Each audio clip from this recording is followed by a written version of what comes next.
ମୁଁ ସର୍ବଦା ସଦା ପ୍ରଭୁଙ୍କର ଧନ୍ୟବାଦ କରିବି। ମୋ ମୁଖରେ ନିରନ୍ତର ତାହାଙ୍କର ପ୍ରଶଂସା ହେବ। ମୋହର ପ୍ରାଣ ସଦାପ୍ରଭୁଙ୍କଠାରେ ଦର୍ପ କରିବ। ନମ୍ର ଲୋକମାନେ ତାହା ଶୁଣି ଆନନ୍ଦିତ ହେବେ। ଆସ, ମୋ ସଙ୍ଗେ ସଦାପ୍ରଭୁଙ୍କ ମହାତ୍ମ୍ୟ ପ୍ରକାଶ କର। ଆସ, ଆମ୍ଭେମାନେ ଏକ ସଙ୍ଗେ ତାହାଙ୍କ ନାମର ପ୍ରତିଷ୍ଠା କରୁ। ପ୍ରଭୁଙ୍କର ମହାନାମକୁ ଧନ୍ୟବାଦ ଦିଏ। ପ୍ରଭୁ ଆମମାନଙ୍କ ପ୍ରତି ଅନୁଗ୍ରହ କଲେ। ଚଳିତ ମାସର ଶେଷ ରବିବାର ଉପାସନା ଆମେ ସମସ୍ତେ ପ୍ରଭୁଙ୍କର ପ୍ରାଙ୍ଗଣ ମଧ୍ୟରେ ଏକତ୍ରିତ ହୋଇପାରିଛୁ। ତେଣୁ ପ୍ରଭୁଙ୍କର ମହାନାମକୁ ଧନ୍ୟବାଦ ଦେବା ସହିତ ଉପସ୍ଥିତ ମଣ୍ଡଳୀର ସମସ୍ତଙ୍କ ନିକଟରେ ହୃଦୟର କୃତଜ୍ଞତା ଏବଂ ଭକ୍ତିପୂର୍ଣ୍ଣ ନମସ୍କାର ଜଣାଏ। ଆସନ୍ତୁ ଆମେ ପ୍ରତ୍ୟେକ ପ୍ରଭୁଙ୍କ ନିକଟରେ ନିଜ ନିଜକୁ ସମର୍ପଣ କରିବା, ପ୍ରାର୍ଥନା କରିବା। ପ୍ରେମିକ ପ୍ରଭୁ ସ୍ୱର୍ଗସ୍ଥ ପିତା ସଦାପ୍ରଭୁ, ତୁମରି ଧନ୍ୟବାଦ ଗୌରବ ପ୍ରଶଂସା କରୁଅଛୁ। ତୁମରି ସ୍ତୁତି ବନ୍ଦନା କରୁଅଛୁ ପ୍ରଭୁ, ତୁମରି ଆରାଧନା କରୁଅଛୁ। ତୁମେ ଆମମାନଙ୍କୁ ପ୍ରଭୁ ପ୍ରତି ସମୟରେ ତୁମରି କୃପା ଦୃଷ୍ଟି ଆମ ପ୍ରତି ରଖି ସୁନ୍ଦର ଭାବରେ ଚଳାଉଅଛ। ପ୍ରଭୁ ତୁମ ନାମର ଧନ୍ୟବାଦ କରୁଅଛୁ। ଆମମାନଙ୍କର ପ୍ରତିଟି ବିଷୟରେ ପ୍ରଭୁ ତୁମରି ଦୟାର ହସ୍ତ ପ୍ରଭୁ ଆମମାନଙ୍କ ପ୍ରତି ରଖିଅଛ। ଯାହା ଯାହା ମାନଙ୍କର ପ୍ରୟୋଜନ ଆବଶ୍ୟକ ସବୁ ବିଷୟ ଉପରେ ପ୍ରଭୁ ତୁମରି ପ୍ରଭୁ ସହାୟତା ମାନଙ୍କୁ ଦେଇଅଛ। ପ୍ରଭୁ ତୁମରି ଧନ୍ୟବାଦ କରୁଅଛୁ। ଏହିପରି ଏକ ବିଶେଷ ଉପାସନାର ସମୟରେ ଆମେ ଯେତେବେଳେ ପ୍ରଭୁ ବିଶ୍ୱାସର ସହିତ ତୁମ ନିକଟବର୍ତ୍ତୀ ହୋଇଅଛୁ, ଆମେ ବିଶ୍ୱାସ କରୁଅଛୁ ଯେଉଁ ସ୍ଥାନରେ ତୁମ ନାମରେ 2 କିମ୍ବା 3 ଜଣ ଏକାଠି ହୁଅନ୍ତି, ସେହି ସ୍ଥାନରେ ଯେ ତୁମରି ପବିତ୍ର ଉପସ୍ଥିତି ଦେବା ପ୍ରଭୁ, ଏହି ସ୍ଥାନରେ ମଧ୍ୟ ତୁମରି ଉପସ୍ଥିତି ଅଛି ବୋଲି ଆମେ ତୁମରି ଧନ୍ୟବାଦ କରୁଅଛୁ, ତୁମରି ଗୌରବ କରୁଅଛୁ, ପ୍ରାର୍ଥନା କରୁଅଛୁ। ପ୍ରଭୁ ଆଜି ଆମେ ଯେତେ ସମସ୍ତେ ଏହି ସ୍ଥାନରେ ସମବେତ ହୋଇଅଛୁ, ପ୍ରଭୁ ଆମେ ମିଳିତ ଭାବରେ ତୁମ ନାମର ଗୌରବ କରୁ କରୁ ପ୍ରଭୁ ଆମେ ତୁମ ନିକଟରେ ଜଣାଉଛୁ। ଆଜିର ଉପାସନା ଆମେ ପ୍ରତ୍ୟେକଙ୍କ ପାଇଁ ଏକ ଆଶୀର୍ବାଦର ଉପାସନା ହେଉ।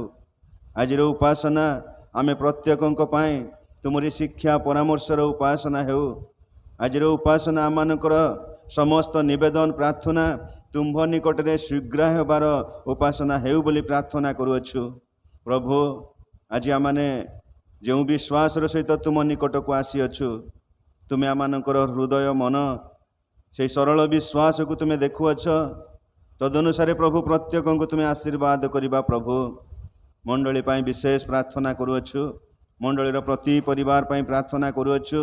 ପ୍ରଭୁ ଯେଉଁମାନେ ବିଭିନ୍ନ ପ୍ରକାର ଭାବରେ ଅସୁସ୍ଥ ପୀଡ଼ିତ ଅବସ୍ଥାରେ ପ୍ରଭୁ ସେମାନଙ୍କର ପ୍ରତ୍ୟେକଙ୍କୁ ପ୍ରଭୁ ତୁମେ ସୁସ୍ଥ କରିବା ପରମେଶ୍ୱର, ସେମାନଙ୍କର ପ୍ରତ୍ୟେକଙ୍କର ସାହାଯ୍ୟ କରିବା ପରମେଶ୍ୱର।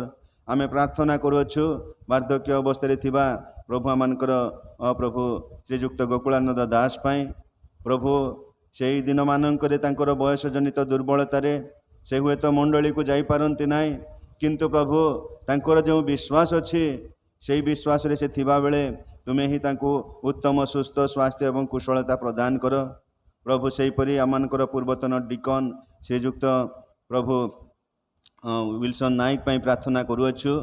ପ୍ରଭୁ ସେ ମଧ୍ୟ ଗତ ଦିନରେ ତାଙ୍କର ଯେଉଁ ଆଖି ଅପରେସନ୍ ହେଇ ବର୍ତ୍ତମାନ ଘରେ ରହୁଛନ୍ତି, ପ୍ରଭୁ ପ୍ରାର୍ଥନା କରୁଅଛୁ ଯେପରି ତୁମଠାରେ ସେ ଭଲ ଦେଖିବାକୁ ପାରିବେ। ପ୍ରଭୁ ଆଉଥରେ ଯେତେବେଳେ ଚେକଅପ୍ କରାଯିବ ସେତେବେଳେ ନିଶ୍ଚିତ ତାଙ୍କର ସବୁ କିଛି ଭଲ ଅଛି ବୋଲି ଡକ୍ଟର କହିବେ। ପ୍ରଭୁ ଏହି ବୟସ ଜନିତ ଦୁର୍ବଳତା ମଧ୍ୟରେ ପ୍ରଭୁ ଯେପରି ତୁମଠାରେ ସେ ବଳ ସ୍ୱାସ୍ଥ୍ୟ ଏବଂ କୁଶଳତା ପାଇବେ, ପ୍ରଭୁ ତାଙ୍କର ମଧ୍ୟ ତୁମେ ସହବର୍ତ୍ତୀ ହୁଅ ବୋଲି ପ୍ରାର୍ଥନା କରୁଅଛୁ। ସେହିପରି ପ୍ରଭୁ ଆମମାନଙ୍କର ପ୍ରଭୁ ପ୍ରଣତି ମଲ୍ଲିକ ପ୍ରଭୁ ସେ ମାଉସୀଙ୍କ ପାଇଁ ପ୍ରାର୍ଥନା କରୁଅଛୁ। ତାଙ୍କୁ ମଧ୍ୟ ପ୍ରଭୁ ତୁମେ ଉତ୍ତମ ସୁସ୍ଥ ସ୍ୱାସ୍ଥ୍ୟ ଦିଅ। ପ୍ରଭୁ ଆମେ ସଚିନ ଭାଇଙ୍କର ମାଆଙ୍କ ପାଇଁ ପ୍ରାର୍ଥନା କରୁଅଛୁ। ତାଙ୍କୁ ମଧ୍ୟ ପ୍ରଭୁ ଏହି ଦିନମାନଙ୍କରେ କୁଶଳତା ଏବଂ ସୁରକ୍ଷା ଦିଅ। ବିଶେଷ କରି ପ୍ରଭୁ ମଣ୍ଡଳୀ ମଧ୍ୟରେ ପ୍ରତି ପରିବାର ପାଇଁ ପ୍ରାର୍ଥନା କରୁଅଛୁ। ପ୍ରତି ପରିବାରକୁ ତୁମେ ବହୁଳ ରୂପେ ଆଶୀର୍ବାଦ କର। ଯେଉଁ ପରିବାରରେ ଯଦି କୌଣସି ପ୍ରକାର ସମସ୍ୟା କିମ୍ବା ଚିନ୍ତାଜନକ ବିଷୟ ରହିଛି, ସେ ସବୁ ଉପରେ ତୁମରି କୃପା ଦୃଷ୍ଟି ରଖ। ତୁମରି ପରିବାର ମାନେ ଯେପରି ତୁମଠାରେ ଶାନ୍ତି ପାଇବେ, ତୁମରି ଆଶୀର୍ବାଦରେ ପ୍ରତିଦିନ ପ୍ରଭୁ ବିଶ୍ୱାସରେ ବୃଦ୍ଧି ପାଇବା ପାଇଁ ପ୍ରତ୍ୟେକଙ୍କୁ ସାହାଯ୍ୟ କର। ପ୍ରଭୁ ମଣ୍ଡଳୀର ସବୁ ପିଲାମାନଙ୍କ ପାଇଁ ପ୍ରାର୍ଥନା କରୁଅଛୁ। ଯେ ଯେକୌଣସି ସ୍କୁଲରେ କଲେଜରେ ପାଠ ପଢ଼ନ୍ତି, ସେମାନଙ୍କର ସମସ୍ତ ପାଠରେ ପ୍ରଭୁ ତୁମେ ସଙ୍ଗେ ସଙ୍ଗେ ଥାଏ। ସେମାନେ ଯେପରି ଶିକ୍ଷା ବୁଦ୍ଧିରେ ତୁମରି ଜ୍ଞାନରେ ତୁମରି ଆଶୀର୍ବାଦରେ ସେମାନେ ବର୍ଦ୍ଧିଷ୍ଣୁ ହେବେ। विशेष करी प्रभु से माने प्रभु पाठ प्रति मनोयोगी हेबा सहित तुमको भय करिबा पाए, तुमको प्रेम करिबा पाए, पितामाता को समादर करिबा पाए, गुरुजन मानू समादर सम्मान देबा पाए, एही प्रकार एक उत्तम जीवन से मानू शिक्षा बोले आम प्रार्थना करूछु। प्रभु तुमको धन्यवाद देउछु। आज ये विशेष उपासना आम समस्ते जोगदे आज जेते समस्ते प्रभु तुमरी अप्रभु प्रांगण मध्य एकत्रित होई अछंती प्रत्येकों प्रार्थना करूछु। प्रत्येकों बहुल रूपे आशीर्वाद कर। जी जो प्रकार प्रार्थनार मनोभाव नहीं, जो प्रकार प्रार्थना अनुरोध नहीं प्रभु तुम निकट को आसचंती प्रत्येकों प्रार्थना प्रभु तुम निकट में पहुँचु। प्रत्येकों जीवन में सुस्थ शांति आसु, तुमरी आशीर्वाद आसु बोली प्रार्थना करूछु। आम विशेष कर प्रार्थना आज उपासना आम जिते समय बसबू आम केवल तुमठारे प्रार्थना करी निवेदन करूछु। तुमरी पवित्र उपस्थिति स्थान को अधिकार करू।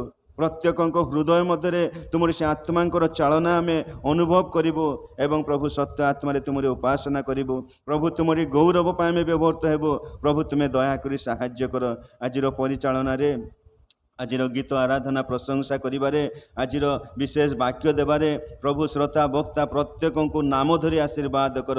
आज समस्त उपासना प्रभु तुमरी गौरवयुक्त हो। महिमा प्रशंसा गौरव तुमरी हो। यीशु प्रिय नाम रे क्षुद्र प्रार्थना मागुअछु। Amen. Hallelujah, hallelujah, praise the Lord. आसंतु इस समय आमे प्रभु को गौरव पाई गोटे गीत आमने बोलिबा। शिशु संगीत 19 पृष्ठार गीत।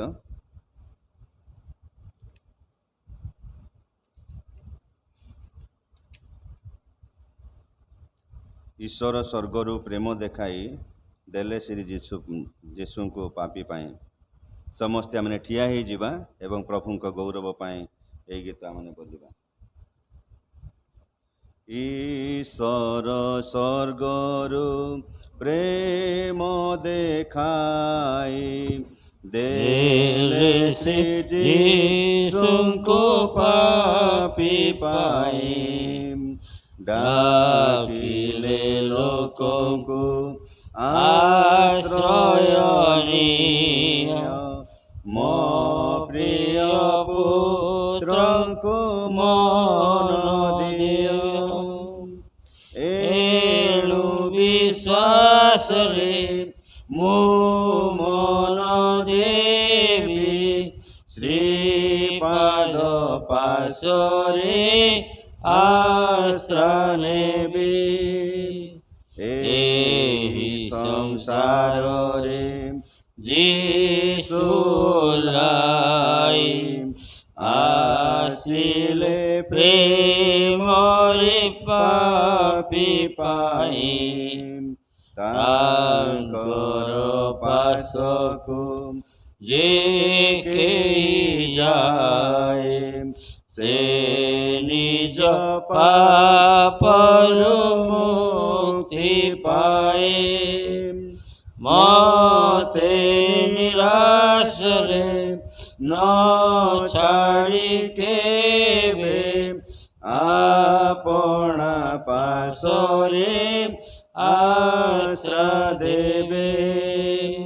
से धर्म आत्मा को एबे पठाई दियन्ति स्वर्गरु पापी पाई।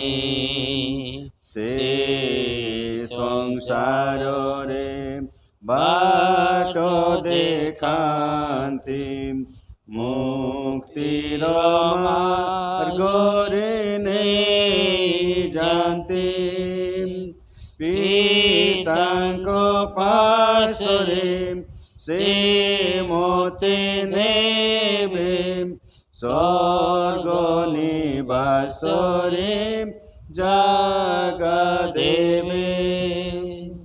आमे समस्ते ठिया हिथिबा समय रे गीत संहितार आमे उत्तर प्रत्युत्तर करी पाठ करिबा। गीत संहिता 34 गीत 7 पद ठारू 18 पद पर्यंत।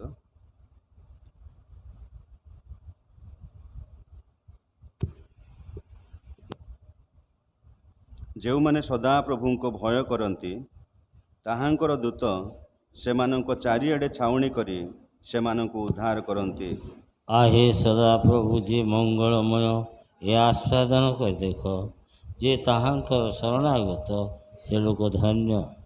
ଏ ତାହାଙ୍କର ସଦ୍ଭକ୍ତମାନେ ସଦାପ୍ରଭୁଙ୍କୁ ଭୟ କର, କାରଣ ଯେଉଁମାନେ ତାହାଙ୍କୁ ଭୟ କରନ୍ତି ସେମାନଙ୍କର କୌଣସି ଅଭାବ ନାହିଁ।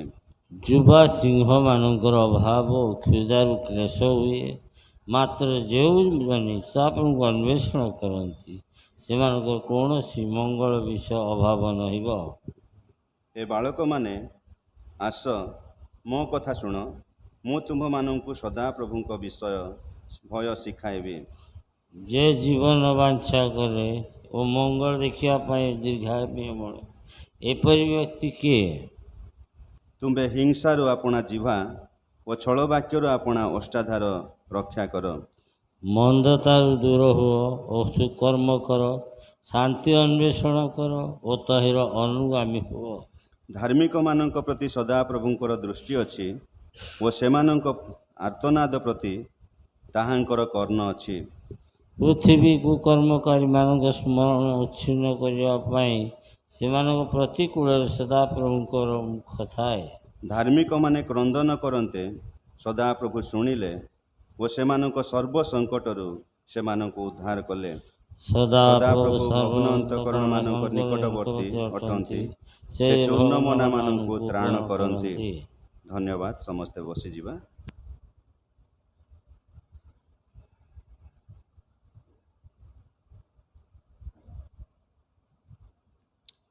ଏ ସମୟରେ ଆଜିର ଧ୍ୟାନ ନିମନ୍ତେ ଆମେ ପ୍ରଭୁଙ୍କ ବାକ୍ୟରୁ ପଢ଼ିବା ପ୍ରଥମ ବଂଶାବଳୀ 16 ପର୍ବର 29 ପଦ। ମୁଁ ଅନୁରୋଧ କରିବି, ଆମ ମଧ୍ୟରେ ଝିଅ ମେଘା ଅଛି, ସେ ସମ୍ମୁଖକୁ ଆସିବେ, ତାହା ପାଠ କରିବେ। ପ୍ରଥମ ବଂଶାବଳୀ 16 ପର୍ବର 29 ପଦ।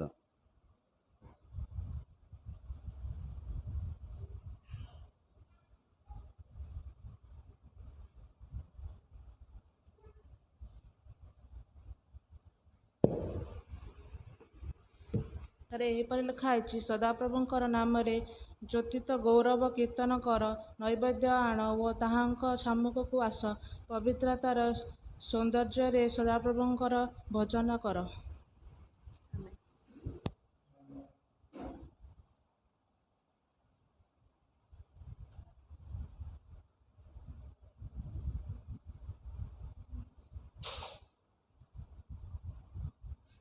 ବର୍ତ୍ତମାନ ଆମେ ପ୍ରଭୁଙ୍କ ଗୌରବ ପାଇଁ ଆଉ ଗୋଟେ ଗୀତ ଆମେ ବୋଲିବା। ସେଇ ସିଓନ ଉପାସନା ଗୀତ ବହି 72 ପୃଷ୍ଠାର 225 ନମ୍ବର ଗୀତ। ଆମେ ରକ୍ତକୃତ ତାଙ୍କ ରକ୍ତେ ଧତ ଯୀଶୁଙ୍କ ଅମୂଲ୍ୟ ରକ୍ତରେ। ସମସ୍ତେ ପ୍ରଭୁଙ୍କ ଗୌରବ ପାଇଁ ଉଚ୍ଚ କଣ୍ଠରେ ଏହି ଗୀତ ଗାଉଥିବା ସମୟରେ ମଣ୍ଡଳୀର ନୈବେଦ୍ୟ ସଂଗ୍ରହ କରାଯିବ। ମୁଁ ଅନୁରୋଧ କରିବି, ମଣ୍ଡଳୀର ଡିକନ ଉପସ୍ଥିତ ଅଛନ୍ତି, ସେ ନୈବେଦ୍ୟ ସଂଗ୍ରହ କରିବେ। ତାପରେ ପରେ ମଣ୍ଡଳୀର ସମ୍ପାଦକ ମହାଶୟ ସେ ସମ୍ମୁଖକୁ ଆସିବେ, ଆଜିର ବିଜ୍ଞାପନ ଜଣାଇବା ସହିତ ଆଜିର ନୈବେଦ୍ୟ ପାଇଁ, ବାକ୍ୟ ପାଇଁ ଏବଂ ମଣ୍ଡଳୀ ପାଇଁ ପ୍ରାର୍ଥନା ଉତ୍ସର୍ଗ କରିବେ।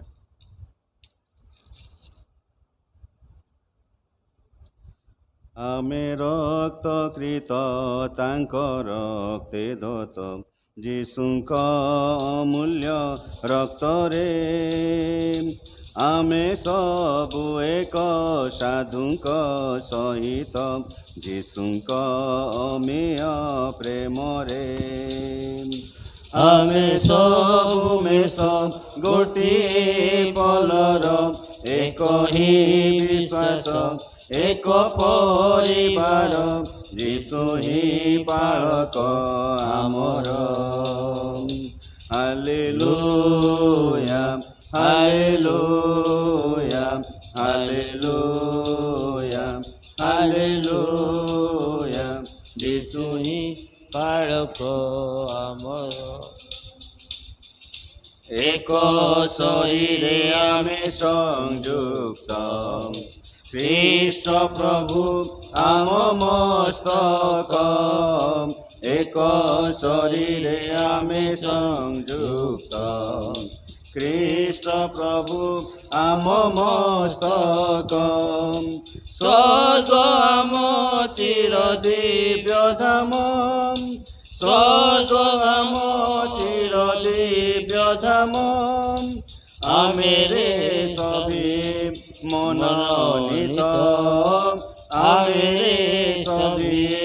মনোনীত ଆମେ ନିମନ୍ତ୍ରିତ ଆମେ ସବୁ ମେଷ ଗୋଟିଏ ପଲର ଏକ ହିଁ ବିଶ୍ୱାସ ଏକ ପରିବାର ଯୀଶୁ ହିଁ ପାଳକ ଆମର ହାଲେଲୁୟା ହାଲେଲୁୟା ହାଲେଲୁୟା ହାଲେଲୁୟା ଯୀଶୁ ହିଁ ପାଳକ ଆମର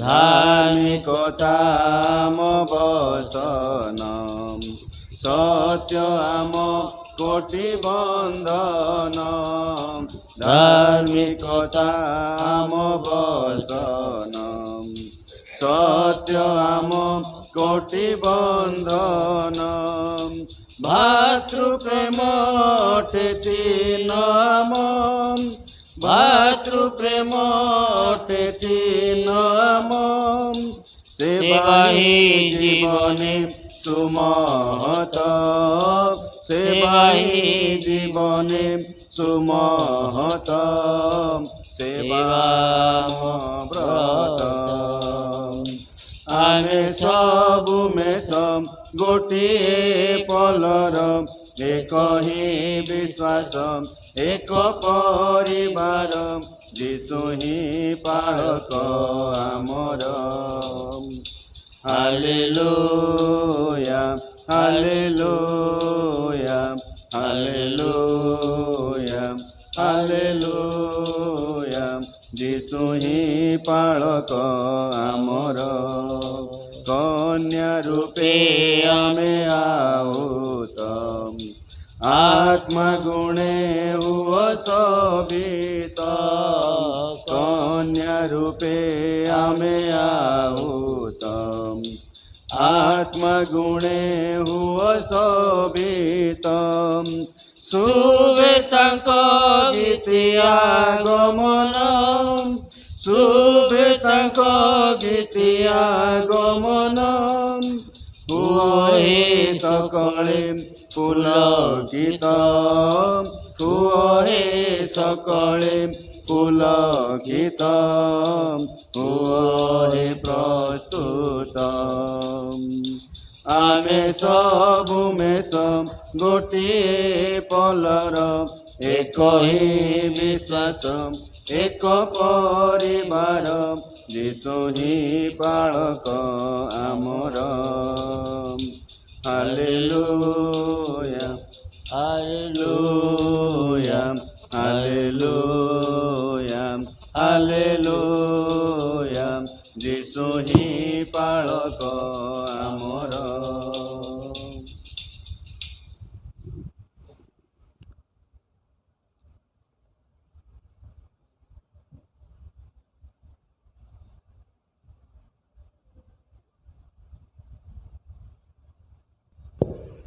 ସଦାପ୍ରଭୁ ପରମେଶ୍ୱରଙ୍କୁ ଧନ୍ୟବାଦ ଦେବା ସହିତ ଆଜିର ବକ୍ତା ବାଳକ ମହାଶୟ ଉପସ୍ଥିତ ସମସ୍ତଙ୍କୁ ଖ୍ରୀଷ୍ଟୀୟ ପ୍ରେମ ନମସ୍କାର ଜଣାଉଛି। ସମସ୍ତଙ୍କୁ ନମସ୍କାର। କୁମାରୀ ପାଣି 100 ଟଙ୍କା ଦେଇଛନ୍ତି, ତାଙ୍କ ପାଇଁ ପ୍ରାର୍ଥନାରେ ସ୍ମରଣ କରାଯିବ। ମଣ୍ଡଳୀର ପ୍ରାର୍ଥନା ସେ ଲୋଡ଼ିଛନ୍ତି। ଆସନ୍ତା ସପ୍ତାହ ମାସର ପ୍ରଥମ ରବିବାର ଆମ ପ୍ରୋଗ୍ରାମ ଅନୁଯାୟୀ ବାକ୍ୟ ଦେବେ ସୁବ୍ରତ ଭାଇ, ପରିଚାଳନା କରିବେ ସମ୍ପାଦକ। ପ୍ରତିକୂଳ ପରିସ୍ଥିତି ମଧ୍ୟ ଏପର୍ଯ୍ୟନ୍ତ ବଳବତ୍ତର ରହିଛି, ତେଣୁ ଚେଷ୍ଟା କରିବା ଆସ୍ତେ ଆସ୍ତେ ହେଇ ଆମେ ଆସିବା ପାଇଁ। ଜୁଲାଇ ମାସରେ ସ୍କ୍ରିପଚର ୟୁନିୟନ ସେ ତାଙ୍କ ଦାନ ସଂଗ୍ରହ କରିବେ। ସେମାନେ ଅବଶ୍ୟ ଡୋର ଟୁ ଡୋର ହେବେ, କାହିଁକିନା କାହା ପାଖରେ ସମୟ ନାହିଁ ଯେ ନେଇକି ଘର ଦେଖି ବୁଲେଇକି ଦାନ ସଂଗ୍ରହ କରିବା ପାଇଁ। ଅଗଷ୍ଟ ମାସରେ ପ୍ରତିବର୍ଷ ପରି ବାଇବଲ ସୋସାଇଟି ଅଫ୍ ଇଣ୍ଡିଆ ସେମାନେ ମଧ୍ୟ ଦାନ ସଂଗ୍ରହ କରିବେ। ତେଣୁ ସର୍ବପ୍ରଥମେ ଆଗ ଏ ଜୁନ୍ ମାସର କଟକ ଜିଲ୍ଲା ସମ୍ମିଳନୀ ଫୋନ୍ପେ ମାଧ୍ୟମରେ ସମସ୍ତେ ଯାହା କିଛି ପ୍ରଭୁ ଚାଳନା ଦେଉଛନ୍ତି देवाई अनुरोध करुँची। यही समय मु आमर दिगाल भाई को अनुरोध करी कुमारी भौणी मंडलस्थ प्रत्येक परिवार आज वक्ता निमंते प्रार्थना स्मरण करेंगे।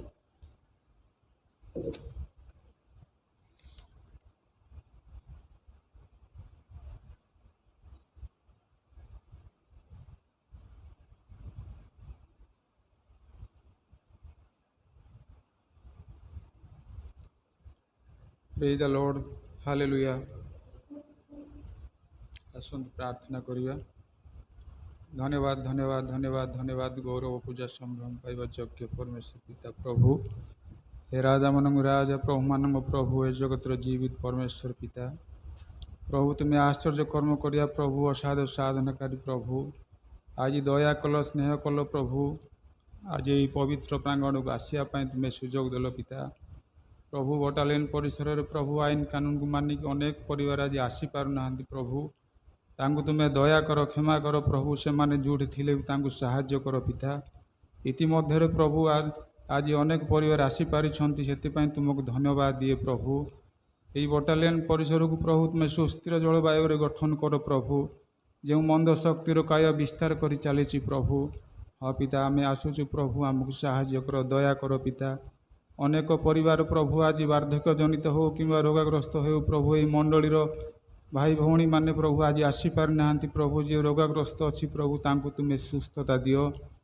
प्रभु जी वार्धक्य जनित प्रभु तांकु तुम्हें साहाय्य कर प्रभु हस्त बढ़ाओ पिता से जेपरी घरे रहीकि मध्य तुमको हृदय रे प्रार्थना करें प्रभु से प्रति मंडलीर परिवार वर्ग को तू आशीर्वाद कर प्रभु हाँ पिता आजिर वक्ता जो वाक्य देवे प्रभु आम हृदय श्रवण करूँ एवं तुमको हृदय स्थान दे पार प्रभु से प्रति आमको साहाय्य कर दया कर प्रभु आम अल्प विश्वास हेले मध्य प्रभु तुम्हें आमको साहाय्य करछ दया करछ प्रभु आज आम जहाँ मागुछ प्रभु ताहा देइछ पिता धन्यवाद दिए प्रभु यही पवित्र प्रांगण में प्रभु आम ये गृह रे आज जिते समय बसबू उठू प्रभु तुम्हें आमको साहाय्य कर अंतकरण में तुम्हें स्पर्श कर प्रभु तुम पवित्र आत्मा मध्य आमको परिचालना कर पिता प्रभु जो वक्ता महोदय आज आसिछंती प्रभु तांकर हृदय कथा कह प्रभु से जेपरिकी वाक्य रे आज परिपूर्ण है कि प्रभु आमको आत्मिक आहार आमको प्रदान करें प्रभु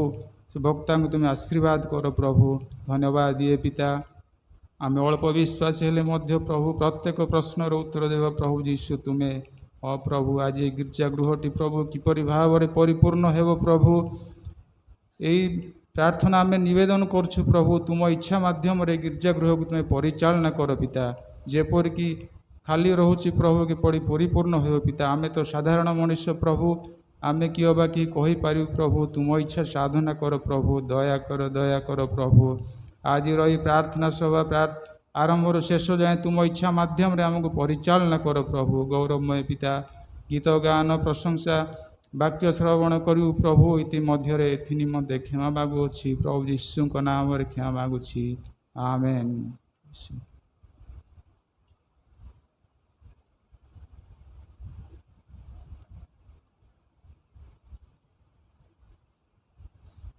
प्रभु महानामर गौरव हो आज उपासनार आरंभ एपर्यंत आम समस्ते प्रभुंकर उद्देश्य रे व्यवर्त हो पारिछु आमने प्रभुंकर प्रशंसा करू करू वर्तमान समय ईश्वरंकर वाक्य शुणिबार समय तेणु आजिर वाक्य निमंते आमानक मध्य प्रभुंकर दास श्रीजुक्त जोन जोसेफ दास उपस्थित थिबारु तांको निकटरे मो तरफरु एवं मंडली तरफरु कृतज्ञता एवं भक्तिपूर्ण नमस्कार जनाए।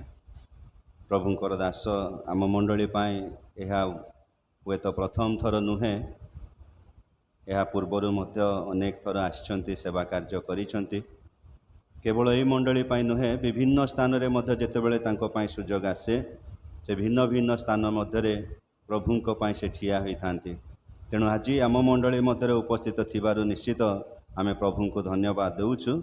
यही समय प्रभु यीशु ख्रीष्टन नाम रे प्रभुंकर दास को मु आह्वान करे से आसीबे एवं आजिर मनोनीत चिंता ମଣ୍ଡଳୀ ସମ୍ମୁଖରେ ପ୍ରକାଶ କରିବେ।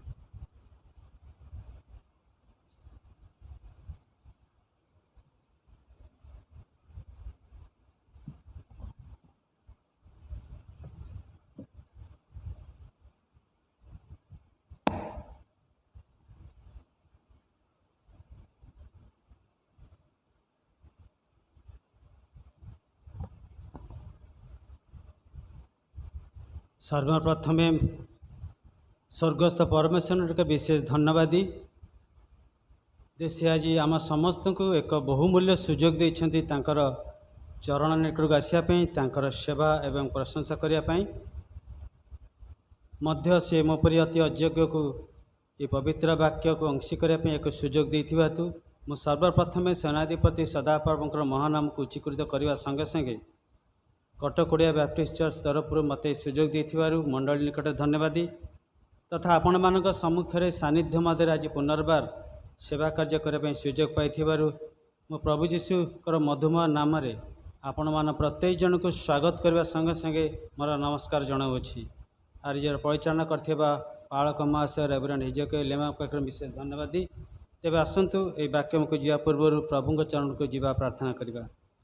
प्रभु तुम जे केते महान, तुम जे पराक्रांत, तुम जे भययोग्य, तुम जे प्रेमिक, पुणी तुम जे दंडदाता से निश्चित ज्ञान आम समस्त को दियो जिपरि यह द्वारा आम भय कंपरे तुम निकट उपस्थित हो सत्य एवं आत्मार उपासना करी तुम आशीर्वाद अधिकारी हो सेहीपरि अनुग्रह आम प्रत्येक जन प्रति कर। आज सुंदर अपराह्न समय प्रभु ये द्वार को तुम आम खोलीदेल, पाग को नियंत्रण मध्य रखिल एवं तुम सद्भक्त मान को विभिन्न प्रकार प्रतिकूल परिस्थिति थिले मध्य आज सेवा करने आमको सुजोगटी कर देछ बोली आम महत नाम को धन्यवाद दूँ। प्रभु ये वाक्य अतीव पवित्र पवित्र आत्मा द्वारा कर्तृत्व से कौन मनुष्य नहीं प्रभु पवित्र आत्मा आज वक्ता हूँ जो वाक्य द्वारा प्रभु तुम्हें चाहूच आज मत आम समस्त को कथा कह प्रभु जद्वारा आज समय आम समस्त निमंते एक आशीर्वाद समय हो यहीपरि कृपा कर। हुए तो आज आम रिक्त हस्तर आसीचु, शून्य हस्तर आसीचु, अनेक दुख समस्या अनेक प्रकार प्रार्थनार निवेदन नहीं आसीचु, किंतु एठू गलापर प्रभु पूर्ण हृदय रे आशीर्वाद ग्रहण करी प्रभु आपण आपण घर को फेरी जाए साहाय्य टे कर। उपस्थित प्रत्येक जन उपरे ए मंडली उपरे प्रत्येक सद्भक्त मान उपरे मंडली सेवा नेतृत्व नथुवा प्रत्येक जन उपरे आशीर्वाद हस्त रख बोली यही प्रार्थना प्रियतम प्रभु जीशु ख्रीष्ट नाम रे मागुअछि, आमेन। आउ थे प्रभु जीशु ख्रीष्ट नाम रे आपण मन को स्वागत करुछि। जीवन रे एहीपरि विश्राम दिवस मो जीवन रे आम जीवन रे जोग करेबा ये ईश्वर गोटे महादान आमको यह विशेष भाव बुझीबार आवश्यकता अच्छी। अनेक या हालुका भाव नियंती किंतु विश्राम दिवसटी एपरी एक पवित्र एवं पृथकीकृत दिन तत्संबंध रे आदि पुस्तक नहीं पाखापाखि मलाखी पुस्तक पर्यंत यार विशेषत्व को गुरुत्व को प्रकाश करा जायछि एवं ये समर गुरुत्व बा एकमात्र उद्देश्य होची आमे समस्ते जेपरी आमर सृष्टिकर्ता परमेश्वर निकट रे आपनार धन्यवाद बलि उत्सर्ग करूँ, तांकर प्रशंसा कीर्तन करूँ। कारण जिसा 43 लेखा जे केवल आमको ताहांकर प्रशंसा करने निमंते से निर्माण करिसेंती। आपण देखिए जिसा 43:21 लेखाई आमको प्रशंसा करने निमंते से आमको निर्माण करिसेंती। ए विषय शैतान चाहेनी, शैतान चाहे नहीं जे आमे ईश्वरंकर सेवा करूँ, तांकर आराधना करूँ, तांकर गौरव करूँ। सेथिबाई सी आमर पथ को रुद्ध करे, सी आम चतुर्पाशर बाड़ बांधे जेपरी तांकर भक्त माने परमेश्वर सेवा करी न पारंती। आपण माने जानती कि प्रकार प्रतिकूल परिस्थिति स्थान मध्य लीमा से कथबार्ता करुली आगुरी आवश्यकता नाला। तबे जाओ यही प्रकार प्रतिबंधक शैतान आने किंतु मन रखा ये समस्त विषय पर ईश्वर आमको जययुक्त करियछंती। कारण से शैतान प्राचीर भग्न करियछंती। दाऊद कहले मु तांकर शक्ति रे शत्रुर प्राचीर को डिए, गीत संहिता लिखाई ताहांक शक्ति रे। तेणु शैतान आज जो प्राचीर बांधी आमको ईश्वर शक्ति रे से प्राचीर को डेईबाक अच्छी।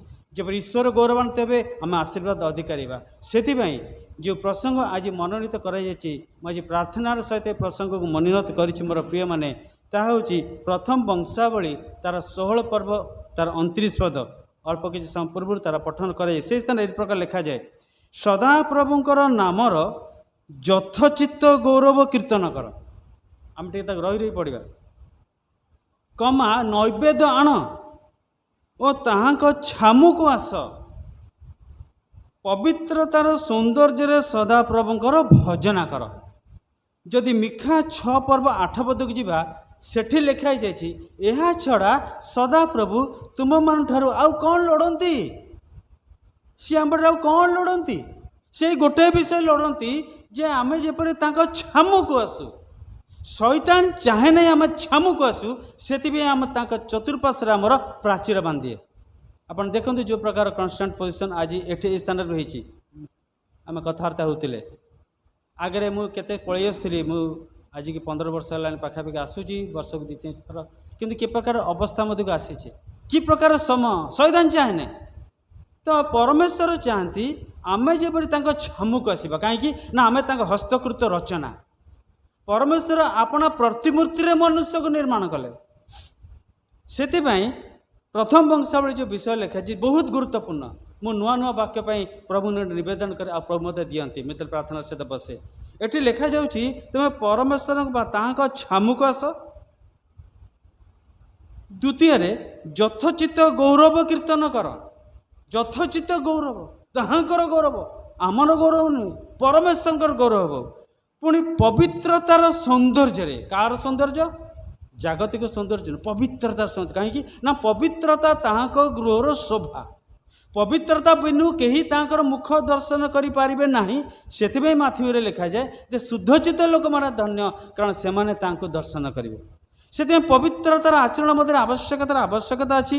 ଏବଂ ମଧ୍ୟ ଲେଖାଯାଏ ଯେ ତାଙ୍କ ନାମରେ ତୁମେ କୀର୍ତ୍ତନ ଯେତେବେଳେ କରିବ, ତାଙ୍କ ଛାମୁକୁ ଯେତେବେଳେ ଆସିବ, ପବିତ୍ରତାର ସୌନ୍ଦର୍ଯ୍ୟ ଆସିବ, ତୁମେ ସେତେବେଳେ ଶୂନ୍ୟ ହସ୍ତରେ ଆସିବନି, ତୁମେ ନୈବେଦ୍ୟ ଆଣ। ଦେଖନ୍ତୁ ଶାସ୍ତ୍ରରେ ଲେଖା ହେଇଛି, ମୁଁ କହୁନାହିଁ। ତୁମେ ତାଙ୍କ ଛାମୁକୁ ଆସ, ଯଥୋଚିତ ଗୌରବ କୀର୍ତ୍ତନ କର, ନୈବେଦ୍ୟ ଆଣ ଏବଂ ପବିତ୍ରତାର ସୌନ୍ଦର୍ଯ୍ୟରେ ତୁମେ ତାଙ୍କୁ ଭଜନା କର। ପବିତ୍ରତାର ସୌନ୍ଦର୍ଯ୍ୟରେ ତୁମେ ତାଙ୍କୁ ପ୍ରଣାମ କର। ଏହା ଛଡ଼ା ପରମେଶ୍ୱର ଆଜି ଆମଠାରୁ ଅନ୍ୟ କୌଣସି ବିଷୟ ଚାହାନ୍ତିନି। କିନ୍ତୁ ଅନେକ ସମୟରେ ଦେଖାଯାଏ ମୋ ଠାରେ ବା ଆମଠାରେ କିଛି ଅବହେଳା ଆସେ, ବିଭିନ୍ନ ପ୍ରକାର ଅବହେଳା ଆସେ। ଦେଖନ୍ତୁ ଅନେକ ପ୍ରକାର ଯେତେବେଳେ ପ୍ରତିକୂଳ ପରିସ୍ଥିତି ଅଛି, ମନରେ ଇଚ୍ଛା ହୁଏ, ନାଇଁ ମୁଁ ଆଉ ଆଜି ଯିବିନି, ନାଇଁ ମୁଁ ଏଥର ଯିବିନି, ଆରଥର ଯିବା, ଏଥର ଯିବାନି, ଆରଥର ଯିବା। କିନ୍ତୁ ମନୁଷ୍ୟ ବିବେଚନା କେବେ କରିନାହିଁ ଯେ ପରମେଶ୍ୱର ଆଜି ଦିବସ ମୋତେ ଦେଖିବା ପାଇଁ ଦେଲେ, ମୋ ନାସାରନ୍ଧ୍ରରେ ନିଶ୍ୱାସ ଦେଲେ। କାହିଁକି? ଆଜି ଦିନ ଯଦି ଆପଣମାନେ ଦେଖିବାକୁ ଯିବେ ହସ୍ପିଟାଲ ମାନଙ୍କରେ, ଆପଣମାନେ ଦେଖନ୍ତୁ ଅନେକଙ୍କର ନାସାରନ୍ଧ୍ରରେ ନାଜାଲ ଟ୍ୟୁବ୍ ଭର୍ତ୍ତି ହେଇଛି, ଅନେକ ଆଜି ଭେଣ୍ଟିଲେଟର ମଧ୍ୟରେ ଅଛନ୍ତି, ଅନେକଙ୍କ ଅକ୍ସିଜେନ୍ ଲାଗିଛି, ଅନେକ ଆଇସିୟୁ ମଧ୍ୟରେ ଅଛନ୍ତି, ଅନେକ କଥା କହିପାରୁନାହାନ୍ତି, ଅନେକ ମୃତ୍ୟୁ ସହିତ ସଂଗ୍ରାମ କରୁଛନ୍ତି, ଅନେକ ଆଜି କ୍ରନ୍ଦନ କରୁଛନ୍ତି। କିନ୍ତୁ ପରମେଶ୍ୱର ଆମଙ୍କର ତତ୍ତ୍ୱ ନେଇଛନ୍ତି, ଅନୁସନ୍ଧାନ କରିଛନ୍ତି। ସିଏ ଆମକୁ ଅନ୍ନ ବସ୍ତ୍ର ଦେଇ ତୃପ୍ତ କରିଛନ୍ତି ଏବଂ 6ଟି ଦିନ ଆମକୁ ସେ ବାହାରେ ଯିବାର ଭିତରେ ଆସିବାର ସୁରକ୍ଷା ଦେଇଛନ୍ତି। କ'ଣ ସପ୍ତମ ଦିବସରେ ମୁଁ ତାଙ୍କର ସେବା କରିବି ନାହିଁ? ସେଥିପାଇଁ ସେ ଚାହାନ୍ତି ଆମେ ଯେପରି ତାଙ୍କ ଛାମୁକୁ ଆସୁ। ଶୈତାନ ଚାହେଁ ନାହିଁ ଆମେ ଛାମୁକୁ ଆସୁ ବୋଲି, ସେଥିପାଇଁ ସେ ବାଡ଼ ବାନ୍ଧେ। ହେ ମୋର ପ୍ରିୟମାନେ, ଆସନ୍ତୁ ଦେଖିବା ଏହାର ଯେଉଁ ତାତ୍ତ୍ୱିକ ଅନୁଗ୍ରହ ଆଶୀର୍ବାଦ ବିଷୟ ପରମେଶ୍ୱର ଆମକୁ ରଖିଛନ୍ତି। ଯେଉଁମାନେ ତାଙ୍କ ଛାମୁକୁ ଆସନ୍ତି, କି ପ୍ରକାର ଆଶୀର୍ବାଦ? ଦ୍ୱିତୀୟରେ, ଯେଉଁମାନେ ତାଙ୍କ ଛାମୁକୁ ଆସନ୍ତି ନେଇ ବାହାରି ଯାଆନ୍ତି, ସେମାନେ ପାଇଁ କ'ଣ ରହିଛି ଆଜି ଶାସ୍ତ୍ରରୁ ଅଳ୍ପ ସମୟ ଭିତରେ ଆଲୋଚନା କରିବା। ଯଦି ଆମେ ତାଙ୍କ ଛାମୁକୁ ଆସୁ, କି ପ୍ରକାର ଆଶୀର୍ବାଦ ଅଛି? ଜିସାୟ 66:2 ଲେଖାଯାଏ, ମାତ୍ର ଏହି ଲୋକ ପ୍ରତି, କେଉଁ ଲୋକ? ନା ନାହିଁ, ଏହି ଲୋକ ପ୍ରତି ଅର୍ଥାତ୍ ଯେଉଁ ଲୋକ ଦୁଃଖୀ ଓ ଚୂର୍ଣ୍ଣମନା ଏବଂ ଯେଉଁମାନେ ତାଙ୍କ ବାକ୍ୟରେ କମ୍ପମାନ ହୁଅନ୍ତି। କେଉଁଥିରେ? ବାକ୍ୟରେ କମ୍ପମାନ ହୁଅନ୍ତି। ସେମାନଙ୍କ ପ୍ରତି, ତାହା ପ୍ରତି ଆମ୍ଭେ ଅର୍ଥାତ୍ ସଦାପ୍ରଭୁ କହୁଛନ୍ତି ଆମ୍ଭେ ସେହିମାନଙ୍କ ପ୍ରତି ଆପଣା ଦୃଷ୍ଟି ରଖିବା। ଆମେ ସେମାନଙ୍କ ପ୍ରତି ଆମ ଦୃଷ୍ଟି ରଖିବାର ଅର୍ଥ ହେଉଛି ସେମାନଙ୍କର ସମସ୍ତ ବିଷୟକୁ ଅନୁସନ୍ଧାନ କରିବା। ଆପଣ ଯାତ୍ରା ଯଦି 7:3 ଯିବେ ବା 3:7 ଯିବେ, ସେଠି ଲେଖାଯାଉଛି ଯେ ପରମେଶ୍ୱର ଆମକୁ ଦେଖନ୍ତି, ସିଏ ଆମ କଥା ଶୁଣନ୍ତି, सी आम रोदन को श्रवण करती, सी आम दुख को जानती एवं सी आमको उद्धार करने निमंते ओह्लाई आसती। से जो माने दुखी एवं चूर्णमाना जो माने परमेश्वर वाक्य प्रति कंपमान हुंती, परमेश्वर वाक्य कहे आम से प्रति दृष्टिपात करवा। कि प्रकार दृष्टिपात अर्थात जिसा 44 लिखा जाए, कारण आम्बे तृषित उपरे, तृषित कहले ये पानी तृषित नुहे, वाक्य प्रति जो मान तृषित, परमेश्वर प्रति जो मान तृषित। दाऊद कहले मो शरीर तांका पई लालसा करे, मो शरीर तांका पई लालसा करे। केते विषय बड़ विषय। गीत संहिता 63। पुणी मोर प्राण तांका पई हरिणी जेपरी धकाए सेपरी धकाए, मो शरीर तांका पई लालसा करे, आसक्ति। सेतिपई कारण आम्बे देखो जिसा 44:3, कारण आम्बे तृषित उपरे जो माने आंब पई तृषित, आम वाक्य पई तृषित, आमर प्रशंसा करिया पई तृषित, आमे सेमानक उपरे जल और शुष्क भूमि पर जल स्रोत ढालिबा। कौन से जल देखो लिखा जी कमा देखी, आम्बे तुम वंश उपरे आपना आत्मा और तुम संतान गण उपरे आपना आशीर्वाद ढालिबा। मन रखंतु, आम्बे तुम संतान गण उपरे आशीर्वाद ढालिबा। और आत्मिक अर्थ रे यह को जल भावे व्यवहार करा जाए। परमेश्वर कहते जो मैंने आम वाक्य प्रति कंपमान, जो मैंने आमको पवित्रतार सौंदर्य सेवा करने को से इच्छा व्यक्त करी आमर पवित्र मंदिर मध्य को आसती, से मैंने नैवेद्य आनती, आम छामुक आसती, आम से संतान मान से जल छिंचा और से जल हूँ आशीर्वाद रूपक जल। जिजिकल 34, 26, 27। पुणी आम्बे से आंबर पर्वतर चतुर्दिगस्तर स्थान को आशीर्वाद स्वरूप करवा। आम्बे यथा समय जलधारा बर्षाइबा। किए भावुवे जलधारा तो सीजन नहीं आमको वर्षा हुए, ये तो वर्षा दिन आसीगला, वर्षा हम, मौसुमी वर्षा अच्छी, लघुचाप वर्षा अच्छी, आउ गोटे कौन काल बैशाखी वर्षा अच्छी, केते प्रकार वर्षा, किंतु शास्त्र से वर्षा विषय कहूना। देखो केते सुंदर भाव लिखा जाए। पुणी आम्बे से आम पर्वतर चतुर्दिगज स्थान को आशीर्वाद स्वरूप करवा। आम यथा समय जलधारा बर्षाइबा, ता आशीर्वाद जलधारा। हालेलुया। ता आशीर्वाद जलधारा हम।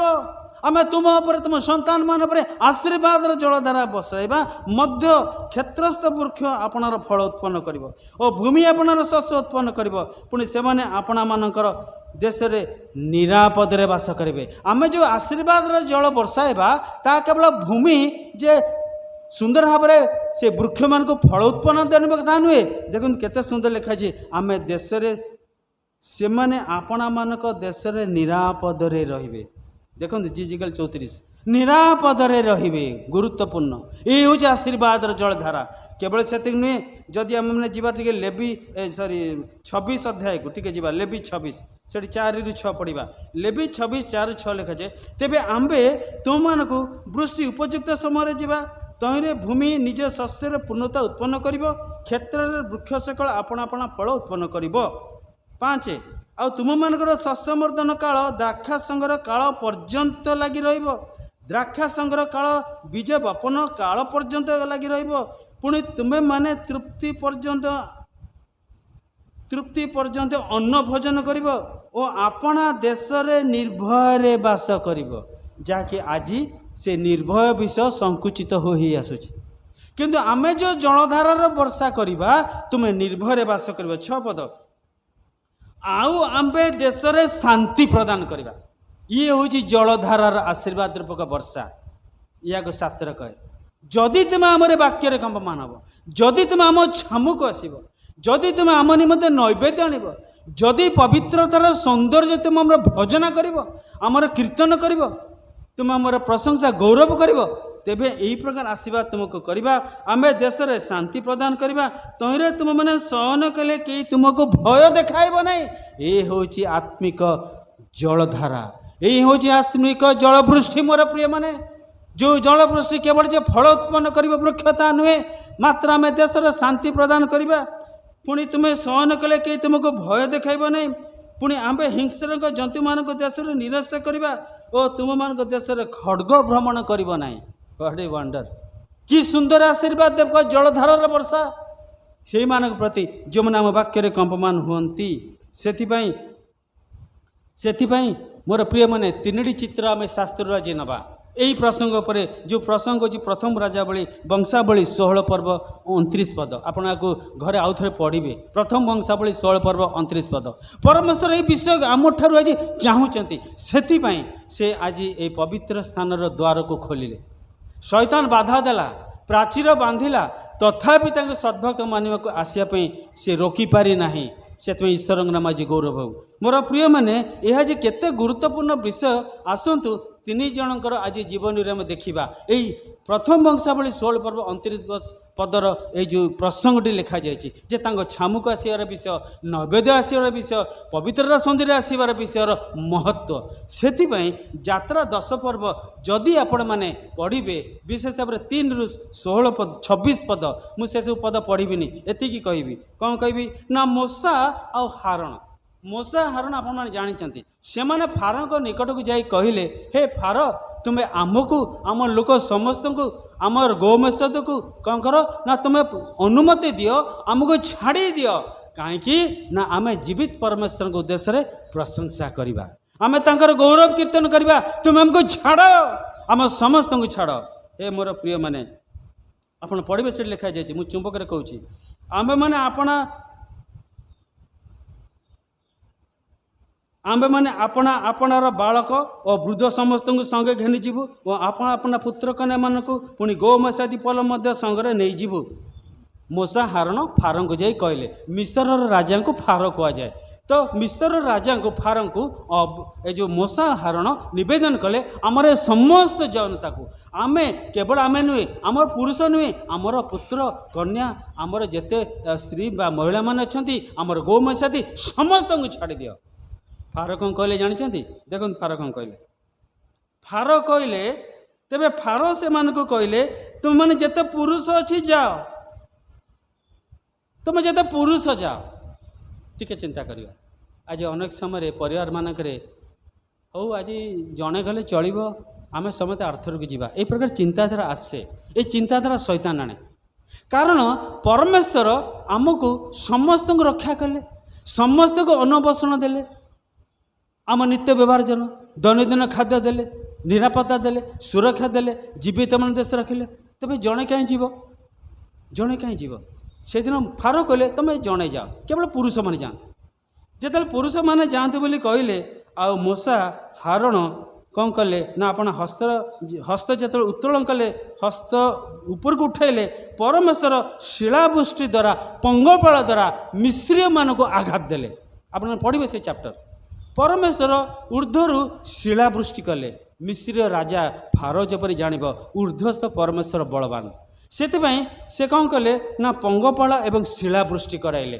ଏବଂ ସେଥିରେ ଫାରୋ ଉଦ୍ବିଗ୍ନ ହେଲେ, ଭୟପ୍ରାପ୍ତ ହେଲେ, ମୋଶାଙ୍କୁ ଡରାଇଲେ, ମୋଶା, ମୁଁ ଏଥର ଟିକେ ଭୁଲ କରିଦେଇଛି, ମୋତେ ଟିକେ କ୍ଷମା କର। ହଉ ଗୋଟେ କାମ କର, ତୁମେ କ'ଣ କର ନା ଆମେ ତୁମକୁ କହିଥିଲୁ କେବଳ ପୁରୁଷମାନେ ଯାଅ। ନାଇଁ ନାଇଁ ନାଇଁ, ତୁମେ ତୁମର ପୁରୁଷମାନେ ଯାଅ, ତୁମର ପୁତ୍ର କନ୍ୟାମାନେ ଯାଆନ୍ତୁ, ତୁମେ ସମସ୍ତେ ଯାଅ, କିନ୍ତୁ ଗୋମେସାଦିକୁ ନେବ ନାହିଁ।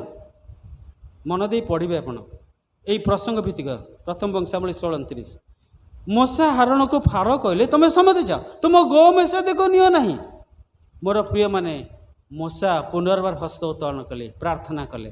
କାହିଁକି ନା ମୋଶା ଚାହିଁଥିଲେ ଆମେ ସମସ୍ତେ ଗୋମେସାଦି ସହିତ ଯିବା। ଆଉ ମୋଶା ଯେତେବେଳେ ହସ୍ତ ଉତ୍ତୋଳନ କରି ପ୍ରାର୍ଥନା କଲେ, ପରମେଶ୍ୱର ଆଘାତ ଦିଅନ୍ତେ ସମୁଦାୟ ମିଶ୍ର ଦେଶ ଅନ୍ଧକାର ହେଇଗଲା, ଅନ୍ଧକାର ହେଇଗଲା।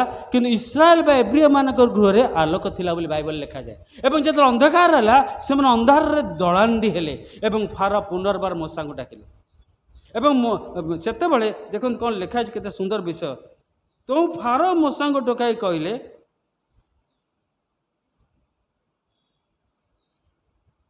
ଫାରୋ ମୋଶାଙ୍କୁ ଡକାଇ କହିଲେ, ତୁମମାନେ ସଦାପ୍ରଭୁଙ୍କ ସେବା କରିବାକୁ ଯାଅ, କେବଳ ତୁମମାନଙ୍କର ଗୋମେସାଦି ପଲ ଥାନ୍ତୁ। ତହିଁରେ ମୋଶା କହିଲେ, ପରମେଶ୍ୱରଙ୍କ ଉଦ୍ଦେଶ୍ୟରେ, ଦେଖନ୍ତୁ, ପରମେଶ୍ୱରଙ୍କ ଉଦ୍ଦେଶ୍ୟରେ ଯେଉଁ ବଳି ଓ ଯେଉଁ ହୋମ ବଳି ଉତ୍ସର୍ଗ କରିବା, ତାହା ଆପଣଙ୍କୁ ଦେବାକୁ ହେବ। ଆମେ ସଦାପ୍ରଭୁ ପରମେଶ୍ୱରଙ୍କ ପାଖକୁ ଆମେ ବା ଆମମାନଙ୍କର ସ୍ତ୍ରୀ ବା ମହିଳାମାନେ, କିଏ ବା ଆମର ପୁତ୍ର କନ୍ୟାମାନେ କେବଳ ଯାଇପାରିବୁ ନାହିଁ, कारण आमे शून्य हस्ते जीवु नहीं, आमको गोमेष पल नेबाकू पड़िबो। काहेकि ना आमको परमेश्वर उद्देश्य बलिकृत उपहार देवाई पड़िबो। प्रथम वंशावली तुम्हें तांको निकट को आस, छामुक आस, नैवेद्य आण। मूसा कहले आमको गोमेषादी नेबाकू पड़िबो, तुमको देबाकू हब। हे मोर प्रिय माने आपण आगक आगक बढ़े कि प्रकार अवस्था है। आते पुनर्बार मूसा हस्त उठेले कौन है जानती, प्रथम जात मानक फारोंकर बा मिस्र मान प्रथम जात मानक मनुष्य पशु परमेश्वर आघात देले। आ जिते आघात देले फारो कहले तुम्हें समस्ते गोमेषा देवी नहीं कि जाओ, लिखाई वाक्य ना। पुणी मो फारो कहते नाई तुम्हें केवल जीव नहीं, तुम्हें आम प्रार्थना कर, तुम्हें समस्त नहीं जाओ, गोमेषा देवी नहीं जाओ। मोर प्रिय माने परमेश्वर चाहती आमे समूह आसवा, आमे तांको निकट नैवेद्य नहीं आसवा, पवित्रता सौंदर्य सेवा करवा, तेबे निश्चय से आमको आशीर्वाद करेंगे, आम देश शांति प्रदान करेंगे, आम को निर्भय शयन करने देवे। वाक्य कहूँ मु कहूनी, आपने जदि हितोपदेश 3 को जी सेठी भी देखिए शब्द लिखाई जे तुम्हें शांति शयन कर, कई तुमको भय देखा पारे ना। ये विषय आज कौन सी विषय लिखा जाए, कौन सी व्यक्ति कहीपर ना तुम शांति शयन कर, कारण निद्रा सदा प्रभु ठार आसे।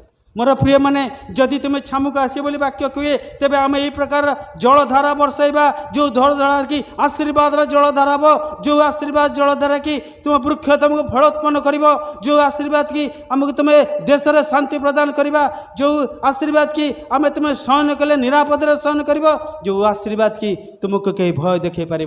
जदि आपण मैंने लेवी 26 अध्याय को जी तनतन कर पढ़े, आपण मैंने देखिए सेठी लिखा जाए तुम 5 जन लोक, कौ लोक आज्ञा ख्रीष्ट को विश्वास करथिबा, ईश्वर ऊपर निर्भर रखिबा 5 जन लोक 1000 लोक को घोड़े देव। यही शब्द लिखाई पढ़े आपण मैंने लेवी 26। पुणी कौन ना 10 जन लोक 10,000 लोक को घोड़े देवे। ईश्वर वाक्यर शक्ति आम तुम यहीपर आशीर्वाद करवा, यहीपर जलधार बरसाइबा। जदि तुम आम छामुक आसब से तुम मूसा हारण आ प्लेडिंग कले, से फारग निकट प्लेडिंग कले, से जीतिले से समस्ते परमेश्वर सेवा कले, नैवेद्य उत्सर्ग कले, गोमेषादी। मोर प्रिय माने से प्रशंसार बलि जिते कले से मेष को से बलिदान कले। नंबर 2 प्रथम राजा 10 पर्व 1 ରୁ 12 पद। यही कंटेक्स्ट यही प्रसंग कौन प्रसंग ना, अनंतर शिवा देशर राणी सदाप्रभुंकर नाम संबंध में, कार नाम आज्ञा सदाप्रभुंकर नाम संबंध में सलोमन संबंध में किसी विषय शुणिले। ये शिवा देश हूँ इस्राएल ठारू पाखापाखि इथियोपिया बोली आप जानते आफ्रिकार, आफ्रिकार इथियोपिया बोली गोटे देश अच्छी, आ से देशर शिवा राणी से यही संपर्क रे बा सलोमन को विषय शुणिले।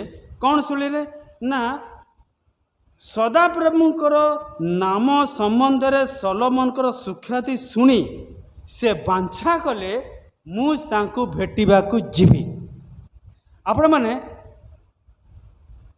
मु तो जी जो थियोलॉजिकल बैकग्राउंड जाइनी, किंतु मुझे जानी मुझे विवेचना बा शास्त्र अनुधान करी, टीकाकार मानकर विषय पढ़ी, आ मु ताको आधार करी कहूँ आ या निर्भुल भूल नुहे। कौन भूल नुहे निर्भुल ना, ताहा होची शिवा देश इथियोपिया देश इस्राएल सलोमन को समर बा जो व्यवधान थिला 1600 किलोमीटर, एवं सलोमन को समय होची आज को 3000 वर्ष तलर।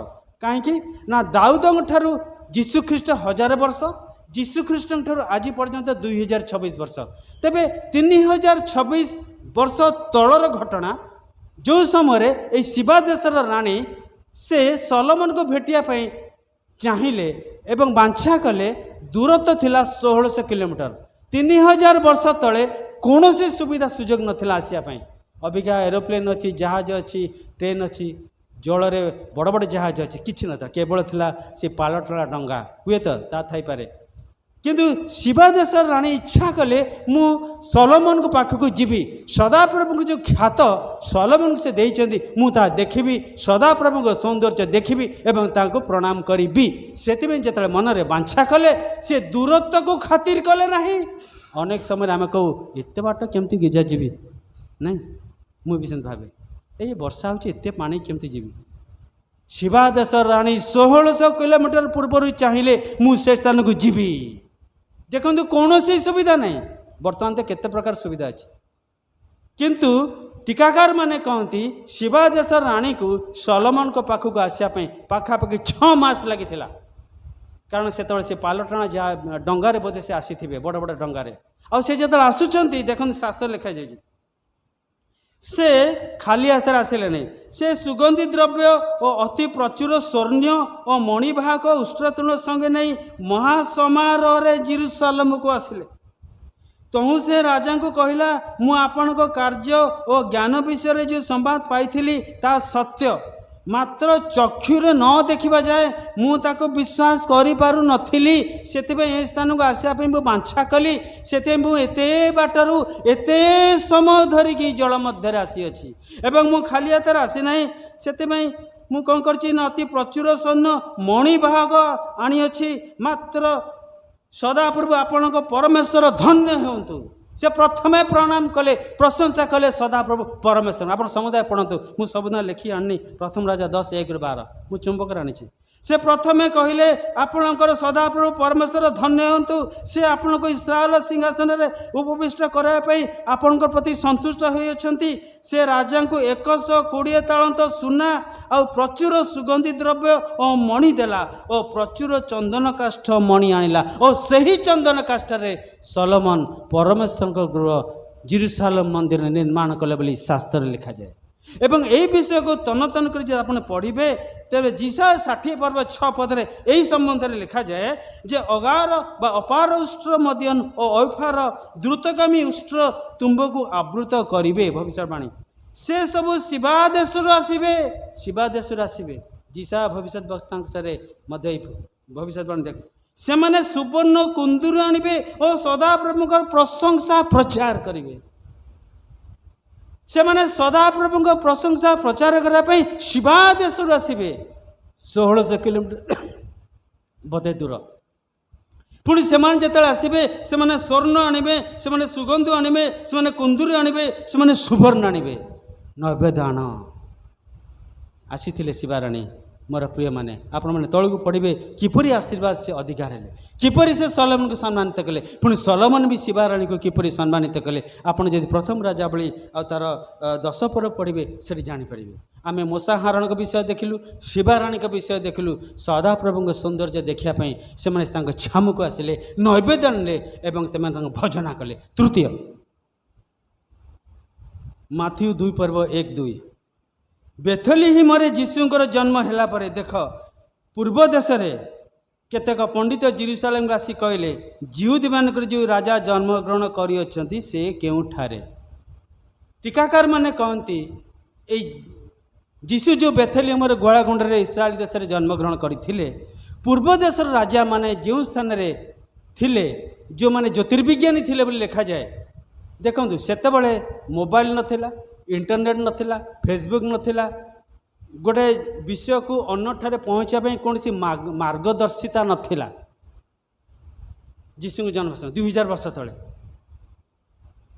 କିନ୍ତୁ ବେଥଲିହିମରୁ ପୂର୍ବ ଦେଶର ପଣ୍ଡିତମାନେ ରହିବାର ଅବଧି ପାଖାପାଖି 1000ରୁ 1200 କିଲୋମିଟର।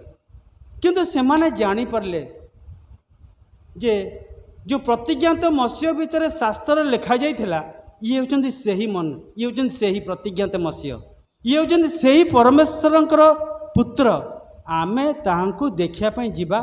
ଦେଖନ୍ତୁ ସେଠି କ'ଣ ଲେଖାଯାଇଛି, ଦେଖିବା ପାଇଁ ଯିବା ଲେଖାଯାଏନି, ଆମେ ତାଙ୍କୁ ପ୍ରଣାମ କରିବା ପାଇଁ ଯିବା। ଆମେ ତାଙ୍କୁ ପ୍ରଣାମ କରିବା ପାଇଁ ଯିବା। ସେଥିପାଇଁ 1000 ବା 1200 କିଲୋମିଟର ଦୂରରୁ ସେମାନେ ମଧ୍ୟ ହେ ମୋର ପ୍ରିୟମାନେ ଆସିଲେ। ହୁଏତ ସେମାନେ ପଥ ମଧ୍ୟରେ ଆସିଥିବା ହେତୁ ଟୀକାକାରମାନେ କହନ୍ତି ସେମାନେ ଓଟ ଉପରେ, ଉଷ୍ଟ୍ର ଉପରେ, ଗଧ ଉପରେ ବସି ଆସିଥିବେ ପରା। ଆଉ ନିଶ୍ଚୟ ତାହା ହିଁ ହୋଇଥିଲା। 1000 କିଲୋମିଟର ଦୂରରୁ ସେମାନେ ଈଶ୍ୱରଙ୍କ ପୁତ୍ରଙ୍କୁ ପ୍ରଣାମ କରିବା ପାଇଁ ଆସିଲେ। ତୁମେ ଯେତେବେଳେ ପ୍ରଣାମ କରିବା ପାଇଁ ଆସିବ ନୈବେଦ୍ୟ ଆଣିବ। ହେ ମୋର ପ୍ରିୟମାନେ ସେମାନେ ମଧ୍ୟ ଖାଲି ହାତରେ ଆସିନଥିଲେ, ସୁନା କୁନ୍ଦୁରୁ ଆଉ ଗନ୍ଧରସ ଆଣିଥିଲେ। ସେମାନେ ଶିଶୁ ଯୀଶୁ ଗୁହାଳ କୁଣ୍ଡରେ ଜନ୍ମ ହେଇଥିଲେ। କେମିତି ସେମାନେ ଜାଣିଲେ ଇଏ ହେଉଛନ୍ତି ଜିହୁଦୀଙ୍କ ରାଜା? କେମିତି ସେମାନେ ଜାଣିଲେ ଇଏ ହେଉଛନ୍ତି ସେହି ପ୍ରତିଜ୍ଞାତ ମସିହ? ତାଙ୍କ ହାତରେ ରାଜକୀୟ ଦଣ୍ଡ ନଥିଲା। ବେତଲିହମର ଗୁହାଳ ଘରେ ରାଜ ଉଆସ ନଥିଲା। ତାଙ୍କର ଦେହରେ ରାଜ ପୋଷାକ ନଥିଲା। କିନ୍ତୁ ପୂର୍ବ ଦେଶର ପଣ୍ଡିତମାନେ ଶିଶୁ ଯୀଶୁଙ୍କୁ ଲେଖାଯାଇଛି ଭୂମିଷ୍ଠ ପ୍ରଣାମ କଲେ। ପୁଣି ସୁନା ଗୁନ୍ଦୁରୁ ଗନ୍ଧଦଶ ଦ୍ୱାରା ତାଙ୍କର ସେବା କଲେ, ଯାହାକି ତାଙ୍କର ସେ ମହାପ୍ରାୟଶ୍ଚିତ ସାଧନକୁ ବୁଝାଏ, ତାଙ୍କର ଅନନ୍ତକାଳୀନ କର୍ତ୍ତୃତ୍ୱକୁ ବୁଝାଏ ଏବଂ ସେ ଯେ ରାଜାମାନଙ୍କର ରାଜା, ତାଙ୍କ ବିନୁ କେହି ଆଉ ରାଜା ନୁହନ୍ତି ତାହାଙ୍କୁ ବୁଝାଏ। ଆଉ ସେମାନେ ତାହା ପ୍ରକାଶ କଲେ। ହେ ମୋର ପ୍ରିୟମାନେ, ମୂଷା ହାରଣ ପରମେଶ୍ୱର ମନ୍ଦିରକୁ ଯିବା ପାଇଁ ସେମାନେ ପ୍ରାର୍ଥନା କଲେ, ବାରମ୍ବାର ଫାରଙ୍ଗ ରାଜାଙ୍କୁ କହିଲେ ଆଉ ଜିତିଲେ, ଆଶୀର୍ବାଦର ଅଧିକାରୀ ହେଲେ। ଶିବାରାଣୀ 1600 କିଲୋମିଟର ଦୂରରୁ ଆସିଲେ ତାଙ୍କର ସେବା କରିବା ପାଇଁ। ଖାଲି ହାତରେ ଆସିଲେ ନାହିଁ, ନୈବେଦ୍ୟ ଆଣିଲେ। ଆପଣମାନେ ପୁରାଟା ପଢ଼ିଲେ ତା'ର ପ୍ରକୃତ ମହତ୍ତ୍ୱକୁ ବୁଝିପାରିବେ। ଏବଂ ତୃତୀୟରେ ଦୂର ଦେଶରୁ ପୂର୍ବ ଦେଶରୁ ପଣ୍ଡିତମାନେ ଆସିଲେ, ଶିଶୁ ଯୀଶୁଙ୍କୁ ଭୂମିଷ୍ଠ ହୋଇ ପ୍ରଣାମ କଲେ, ସଙ୍ଗରେ ସ୍ୱର୍ଣ୍ଣ କୁନ୍ଦୁରୁ ଗନ୍ଧରସ ଆଣିଲେ। ଆଜି ମୁଁ କ'ଣ ନେଇ ଆସିଛି? ମୁଁ କ'ଣ ତୁମ ପାଇଁ ଲାଳାୟିତ କି? ହେ ମୋର ପ୍ରିୟମାନେ, ଆଜି ଦ୍ୱିତୀୟ ଅର୍ଦ୍ଧକୁ ଯିବା, ମୁଁ ଠିକ୍ ସମୟ ଭିତରେ ସାରିବି।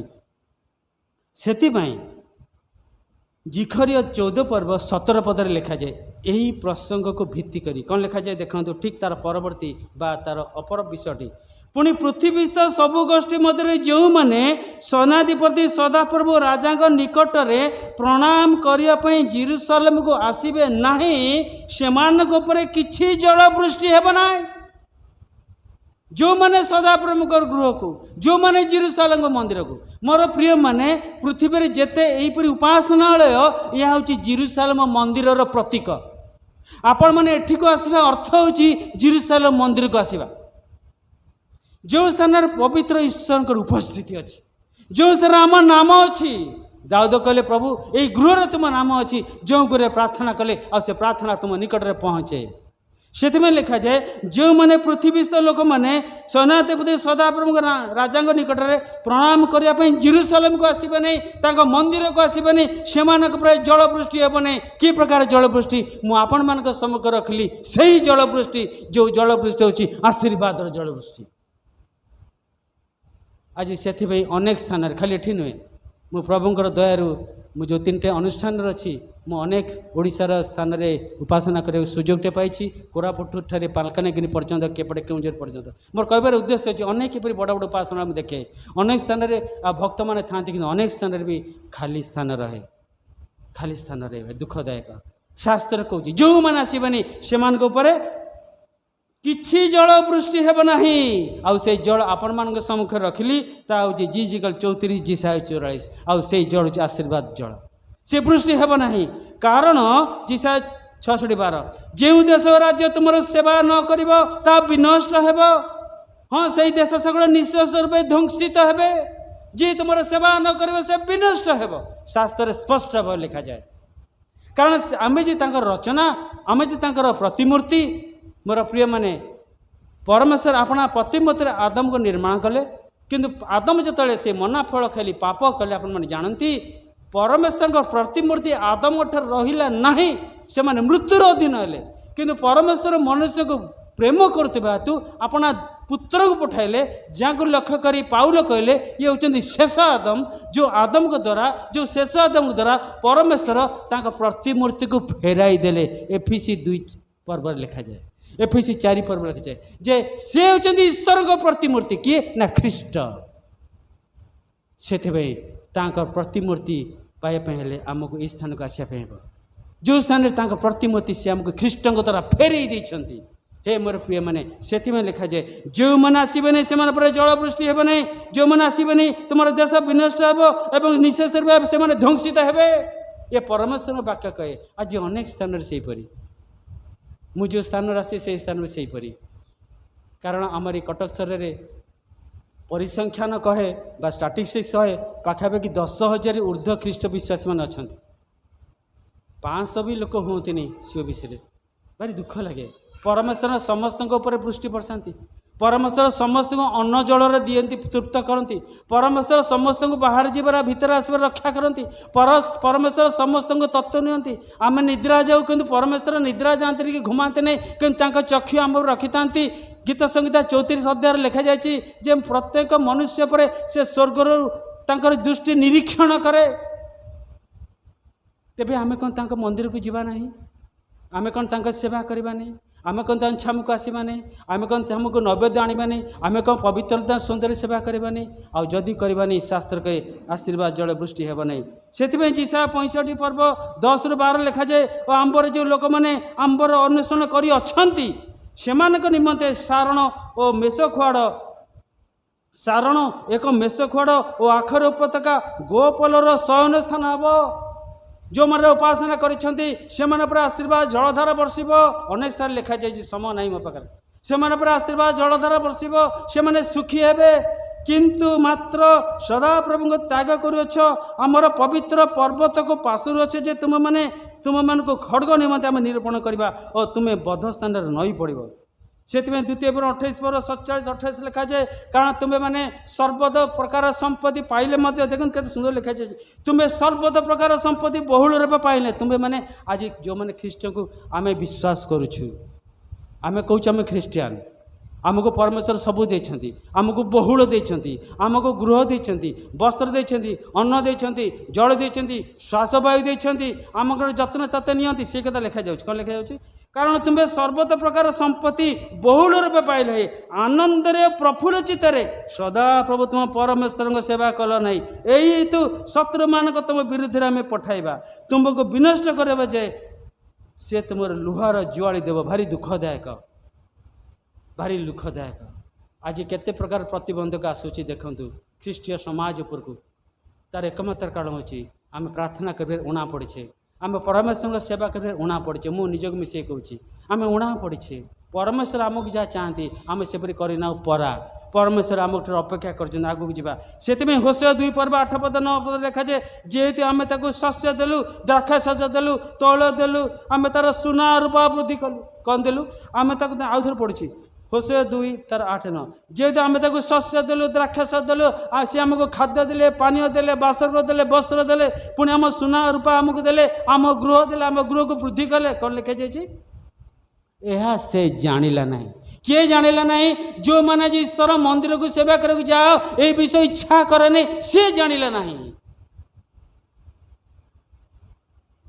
तुम्हें समस्या आस मोसा कहले समस्ते जीवा आम गोमेशा देवी जीवे शिवादास राणी कहले से 1600 किलोमीटर हो कि आहरी अधिका हो मुझेमी हेले जीवी सदा प्रभु नाम मत उच्चीकृत मुझे निश्चय से सौंदर्य को देखा जीवी पंडित माने कहले जानी नथिले अवश्य आम सब जानीछे सब जानीछे से जानी नथिले किंतु आम जीवा आम प्रणाम करवा आम सुना कुंदूर गंधर से नहीं जीवा आज कौन आमर से मनोवृत्ति अच्छी आदि से प्रकार मनोवृत्ति थाए जो मैंने आम वाक्य प्रति कंपमान हे आम से आशीर्वाद जल बर्षाइबा लिखा जाए आशीर्वाद जल धारा बर्षाइबा हालेलुया आगू जावा से देखु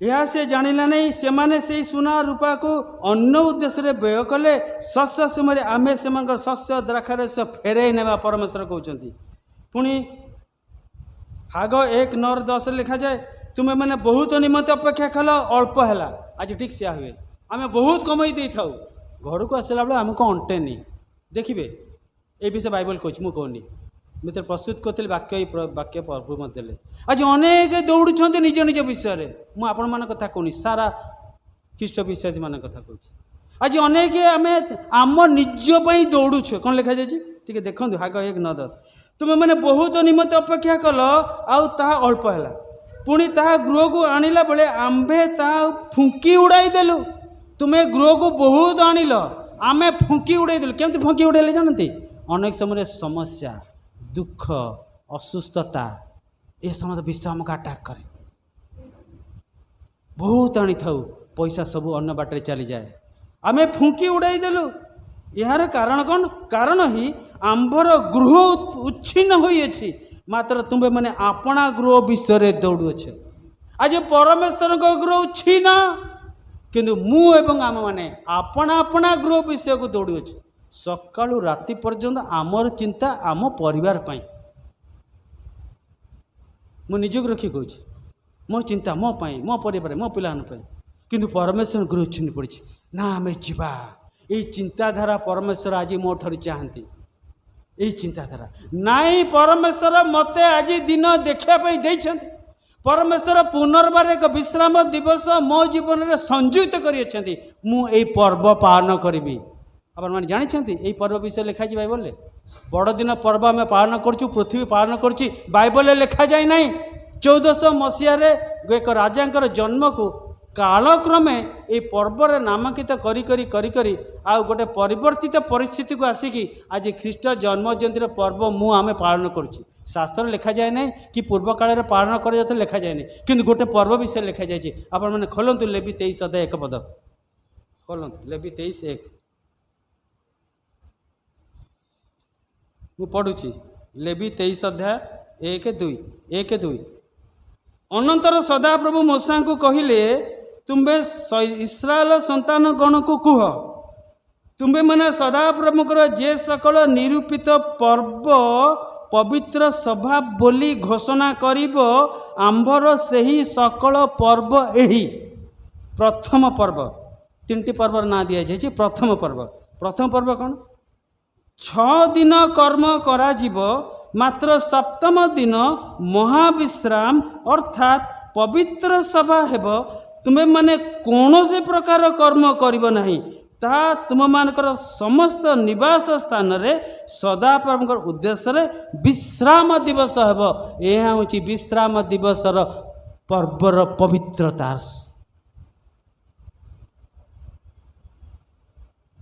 ମୁଁ ଆଜି ଏ ପର୍ବ ପାଳନ କରିବା ପାଇଁ ସଦା ତତ୍ପରତା ପ୍ରକାଶ କରେ କି ଆଜି ପରମେଶ୍ୱର ମୋ ପାଇଁ ଆଶୀର୍ବାଦର ପାତ୍ର ଆଣିଛନ୍ତି। ମୁଁ କ'ଣ ଆଜି ଖେଳ ପଡ଼ିଆକୁ ଗଲେ ସେ ଦେବେ? ମୁଁ କ'ଣ ଆଜି ଆମୋଦ ପ୍ରମୋଦ ଯିବାକୁ ଗଲେ ସେ ଦେବେ? ମୁଁ କ'ଣ ଆଜି ଏପରି ଜାଗାକୁ ଯିବା ପାଇଁ ଚାହିଁବି ଯେଉଁ ଜାଗା ଈଶ୍ୱର ଚାହାନ୍ତିନି ସେ ପ୍ରକାର ଜାଗାକୁ ଗଲେ ସେ ଦେବେ? ସେ ଏଇ ପ୍ରକାର ଜାଗାକୁ ସେମାନେ ଦେବେ ଯେଉଁ ପ୍ରକାର ସ୍ଥାନରେ ତାଙ୍କ ସାନ୍ନିଧ୍ୟ ମଧ୍ୟରେ ମୁଁ ଥାଏ। ସେଥିପାଇଁ ଦାଉଦ କହିଲେ, ସେ ମୋ ପାନପତ୍ରକୁ ଉଛୁଳେଇ ଦେଇଛନ୍ତି। ମୋ ପାନପତ୍ର ଉଛୁଳି ପଡ଼ୁଅଛି, କାରଣ ଯେଉଁ ଆଶୀର୍ବାଦ ସେ ଦେବେ ବୋଲି କହିଥିଲେ ସେ ମୋତେ ଦେଇଛନ୍ତି। ଆଜି ପରମେଶ୍ୱର ଆପଣଙ୍କୁ ମୋତେ ବି ଦେବା ପାଇଁ ଚାହାନ୍ତି, ଯଦି ଆମେ ତାଙ୍କ ଛାମକୁ ଆସୁ। ଆଗକୁ ଯିବା।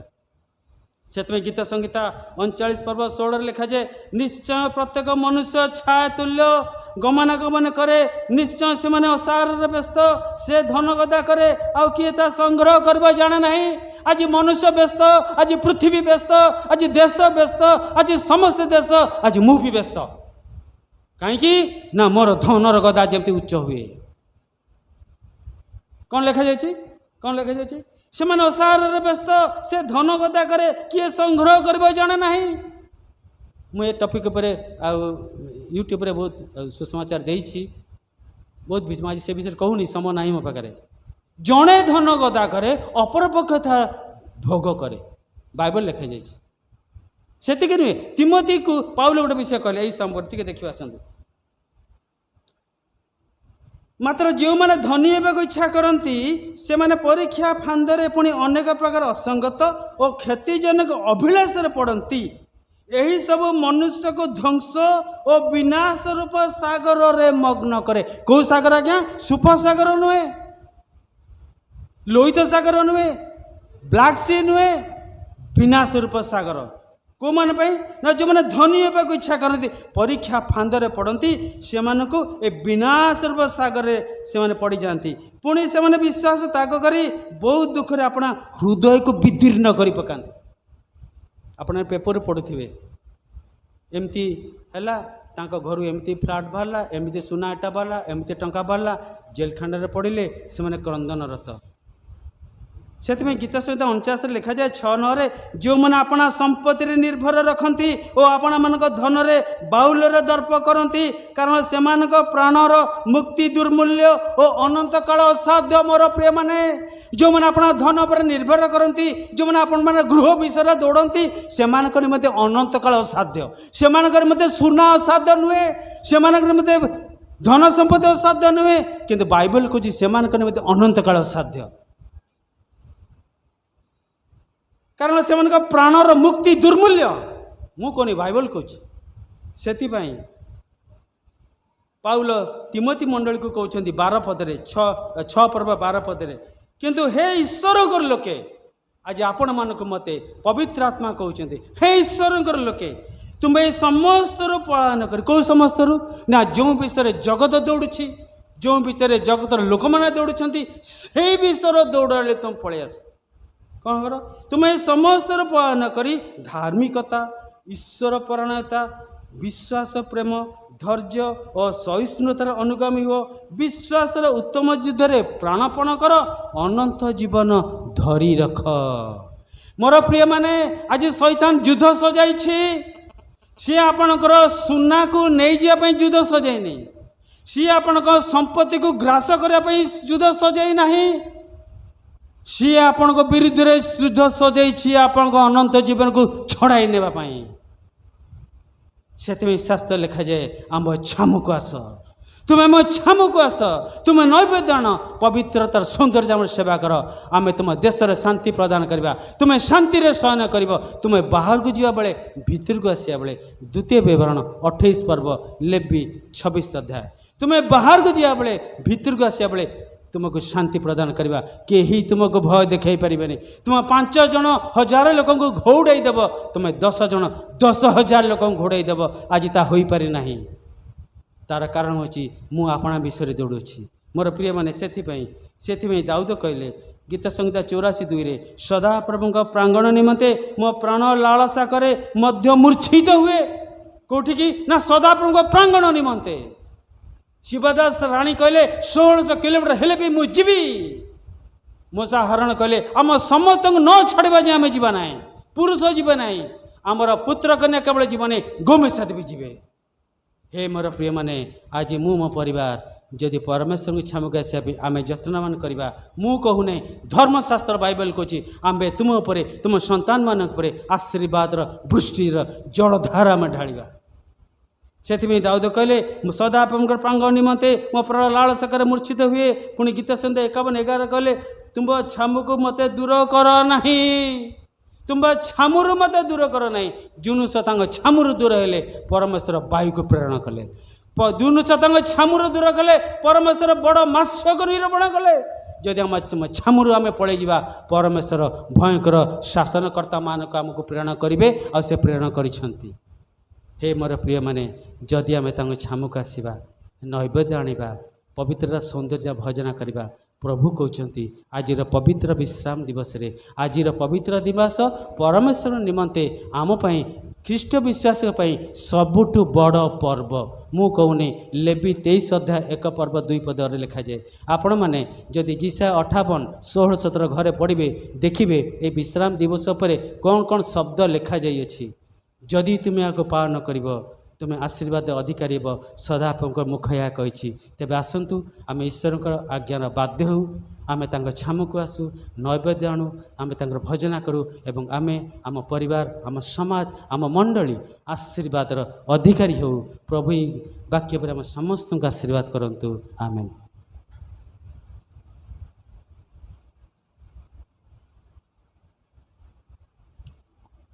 ପ୍ରଭୁଙ୍କ ନାମର ଧନ୍ୟବାଦ ହେଉ। ପ୍ରଭୁଙ୍କର ଦାସ ସୁନ୍ଦର ବାକ୍ୟ ଦ୍ୱାରା ଆମମାନଙ୍କୁ ଉତ୍ସାହିତ କରିଛନ୍ତି। ପ୍ରଭୁ ପ୍ରିୟ ଦାସଙ୍କୁ, ତାଙ୍କର ପରିବାରକୁ, ପୁଣି ସେବା କାର୍ଯ୍ୟକୁ ବହୁଳ ରୂପେ ଆଶୀର୍ବାଦ କରନ୍ତୁ। ଆସନ୍ତୁ, ଏହି ସମୟରେ ଆମେ ପ୍ରଭୁଙ୍କ ନିକଟବର୍ତ୍ତୀ ହେବା, ପ୍ରାର୍ଥନା କରିବା। ପ୍ରିୟ ପ୍ରଭୁ, ସଦାପ୍ରଭୁ, ତୁମରି ଧନ୍ୟବାଦ କରୁଅଛୁ, ତୁମରି ଗୌରବ କରୁଅଛୁ। ଏହିପରି ଏକ ବିଶେଷ ଉପାସନାର ସମୟ ଆମମାନଙ୍କ ପାଇଁ ପ୍ରଭୁ ତୁମେ ନିରୂପଣ କରି ତୁମରି ଗୌରବାର୍ଥେ ଆମମାନଙ୍କୁ ବ୍ୟବହାର କରିବା ସହିତ ଜଣେ ପ୍ରକୃତ ଖ୍ରୀଷ୍ଟ ବିଶ୍ୱାସୀ ଆମମାନଙ୍କୁ କ'ଣ କରିବାକୁ ହେବ, ତୁମ ନିକଟକୁ ଆସିବା ବେଳେ ଆମମାନେ କେଉଁ ପ୍ରକାର ଆସିବାକୁ ହେବ, ପ୍ରଭୁ ଆଜିର ବାକ୍ୟ ଦ୍ୱାରା ଆମମାନଙ୍କୁ କଥା କହିଲ, ଆଜିର ବାକ୍ୟ ଦ୍ୱାରା ଆମମାନଙ୍କୁ ଜଣାଇଦେଲ। ପ୍ରଭୁ ତୁମରି ଗୌରବ କରୁଅଛୁ, ପ୍ରାର୍ଥନା କରୁଅଛୁ, आमे प्रत्येक से वाक्य को अनुकरण करू करू जीवन रे प्रभु तुमरी से आशीर्वाद को आपणाइबा पाए आमे प्रत्येक को साहाय्य कर। आज वाक्य देथिबा प्रिय दासन को आहुरी बहुल रूपे आशीर्वाद कर। उपस्थित मंडली प्रत्येक को मध्य आशीर्वाद कर। यीशु को प्रिय नाम रे क्षुद्र प्रार्थना मागुअछु, आमेन। हे आमानक स्वर्गस्थ पिता, तुम्भ नाम पवित्र बोली मान्य हो। तुम्भ राज्य आसु, जो रूपे स्वर्गरे सही रूपे पृथ्वी रे तुम्भ इच्छा सफल हो। आज आम को प्रयोजन आहार दियो। आमाने जेपरि निज निज अपराधी मानक क्षमा करियछु सेहीपरि आमानक अपराध सब क्षमा कर। परीक्षार आमानक आण नाही, मात्र मंदरु रक्षा कर। जेणु राज्य पराक्रम गौरव सदा सर्वदा तुम्भर, आमेन। एतबेले पिता ईश्वर असीम प्रेम, त्राणकर्ता प्रभु जीशु ख्रीष्टଙ୍କ विविध दया एवं अनुग्रह, पवित्र आत्मा चिरंतन शांति शक्ति सुमधुर सहभागिता आम समस्तଙ୍କ संगे संगे थाए चिर मंगल उपकार करंतु, आमेन आमेन आमेन। धन्यवाद समस्त को।